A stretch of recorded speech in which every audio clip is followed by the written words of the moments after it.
Shalom, meus queridos! Voltamos aqui do nosso Centro de Cultura Bíblica Bereshit.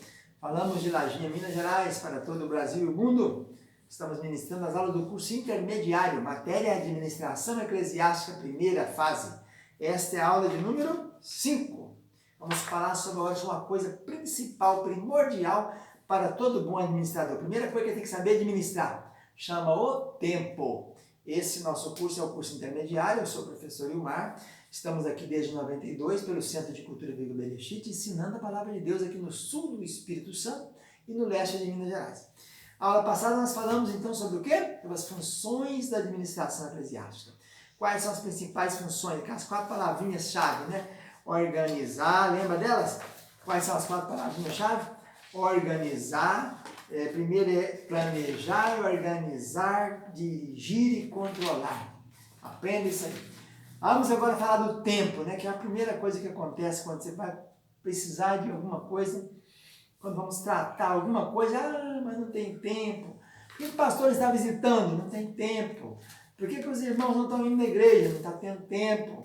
Só está querendo trabalhar, ou só querendo estudar, ou só querendo cuidar da vida secular. Então a melhor coisa que nós vamos fazer, essa palavrinha aqui do Lewis, né? Lewis diz assim: põe as primeiras coisas em primeiro lugar e teremos as segundas a seguir. Põe as segundas coisas em primeiro lugar e perderemos as duas. Preste atenção. Põe as primeiras coisas em primeiro lugar e teremos as segundas a seguir. Põe as segundas coisas em primeiro lugar e perderemos ambas. A ordem dada por Jesus é buscar primeiro o reino dos céus e as demais coisas vos serão acrescentadas. Então nós temos que trabalhar dentro dessa pauta, buscar primeiro o reino dos céus, né?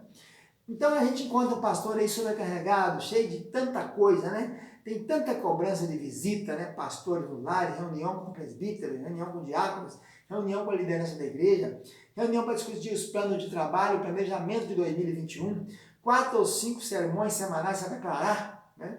Tem daí estudos bíblicos, cada um com 2 a 3 horas de preparação. Tem um boletim semanal para dar uma ideia, para dar um norte nele, compromisso para falar em outras igrejas, tem associação dos pastores locais, tem casamento para fazer, tem funerais, tem aniversários, tem que colocar a leitura da Bíblia, tem que jejuar, tem que visitar hospitais, prisões, idosos, tem que ler a Bíblia, orar, jejuar. É muita coisa para um líder, né?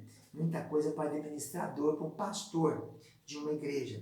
Então, há uma grande diferença entre estar muito ocupado e ser produtivo. Às vezes, muito trabalho, às vezes é perigoso até. A gente encontra na Bíblia aquela referência do faraó.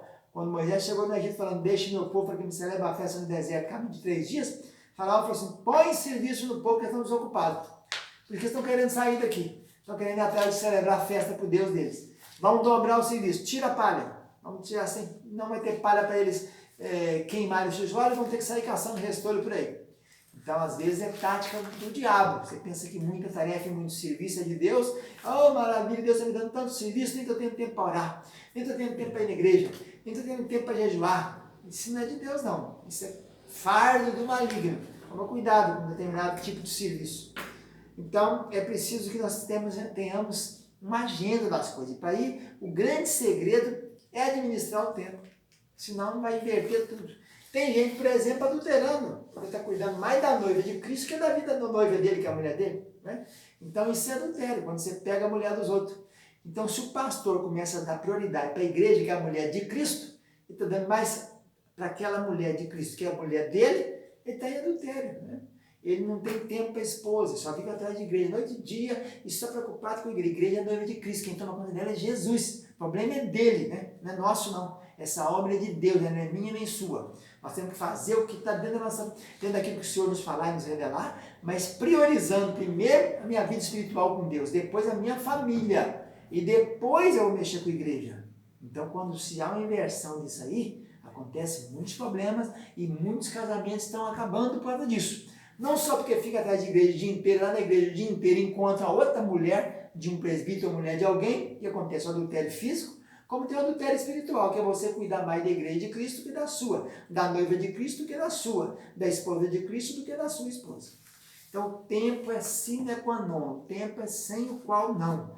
Você precisa ter agenda para isso, tem que ter lazer, você tem que ter momentos com a família, tem a sua questão de saúde. Hoje nós estamos vendo aí quantos pastores estão suicidando. Por quê? Porque a pressão é muito grande. O que o pastor faz? Cuida da vida dos outros. E às vezes esquece da dele. Por isso que Paulo diz lá, cuida de ti mesmo e depois do ministério.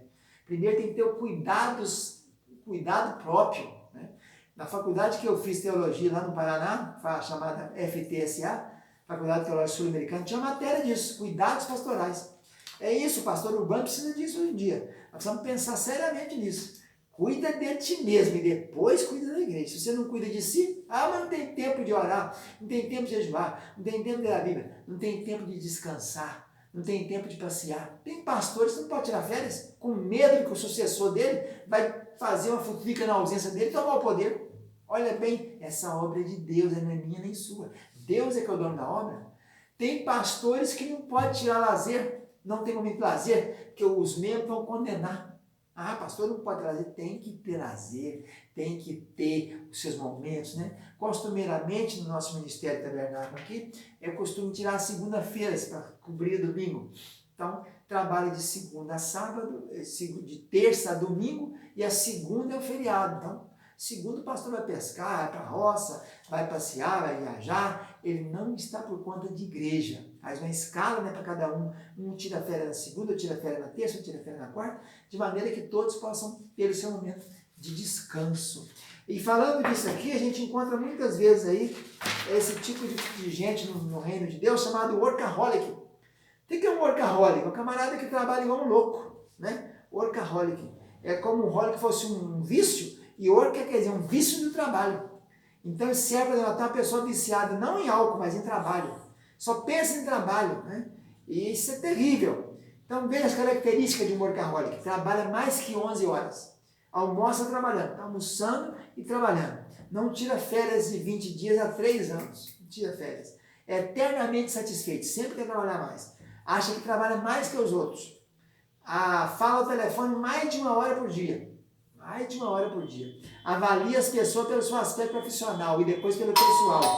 Então é isso aí, meus queridos. Essa é a nossa aula de hoje, falando sobre isso, falando sobre esse motivo principal, que a pessoa não entender que é preciso ter tempo para todas as coisas. Há tempo de descansar, há tempo de acordar, tempo de paz e tempo de guerra, tempo para todo propósito há tempo. Então nós precisamos aprender isso. Essa é a nossa aula, então. Fica por aqui, fica na paz. Tchau, tchau.